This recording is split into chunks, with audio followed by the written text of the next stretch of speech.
বিধানসভায় জনতা উন্নয়ন পার্টির বিধায়ক হুমায়ুন কবিরকে হুঁশিয়ারি দেন মুখ্যমন্ত্রী।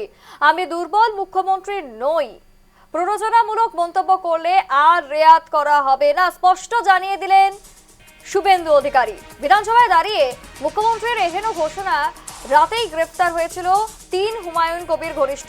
কান টানলে যে মাথা আসে, সেই প্রবাদকে সত্যি করে কি ঘনিষ্ঠদের কান ধরে এবার পুলিশের জালে হুমায়ুন? রেজিনগর থেকে শক্তিপুরের কর্মসূচিতে যে ভাষণ দিয়েছিলেন হুমায়ুন, তার পরিপ্রেক্ষিতে কোন কোন ধারায় এফআইআর রুজুর প্রক্রিয়া শুরু হয়েছে তাও জানিয়েছেন মুখ্যমন্ত্রী। জানবো এই বিষয়ে বিস্তারিত। টেলিফোন লাইনে রয়েছে আমাদের প্রতিনিধি শঙ্খদীপ। শঙ্খদীপ, ঠিক কি জানা যাচ্ছে এখন পর্যন্ত? একেবারে মুখ্যমন্ত্রীর করা বার্তা, তারপরেই একের পর এক ঘনিষ্ঠরা গ্রেফতার, তাহলে কি এবার পুলিশের জালে হুমায়ুন?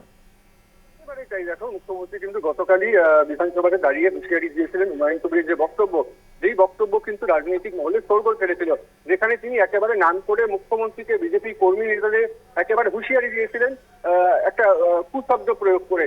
সেই পরিপ্রেক্ষিতে হুমায়ুন কবিরের যে পুরনো ফর্ম, সেই পুরনো ফর্ম কিন্তু আবার একটা ঝলক দেখা গিয়েছিল এবং মুখ্যমন্ত্রী কালকে বিধানসভায়, যেখানে হুমায়ুন কবির নিজে উপস্থিত, সেখানে কিন্তু একেবারে কড়া বার্তা দেন যে আপনি শুধরে যান, না হলে কিন্তু এবারে আইনের পদক্ষেপে কড়া ব্যবস্থা নেওয়া হবে। তারপরেই দেখা গেল 3 জন গ্রেফতার হলো, যারা কিন্তু সেই যে বিতর্কিত সভা, সেই বিতর্কিত সভার আয়োজক ছিল। তাদের মধ্যে যিনি রয়েছেন আমিনুর শেখ, গোলাম মুস্তাফা এবং বেলডাঙ্গা পশ্চিম ব্লক সভাপতি আনিসুর রহমান, তারা কিন্তু সকলেই আম জনতা উন্নয়ন পার্টির সঙ্গে যুক্ত এবং হেভিওয়েট নেতা এবং হুমায়ুন কবিরের অত্যন্ত ঘনিষ্ঠ। এরপরেই প্রশ্ন উঠছে, তাহলে কি হুমায়ুন কবির এবারে জানে উঠবে?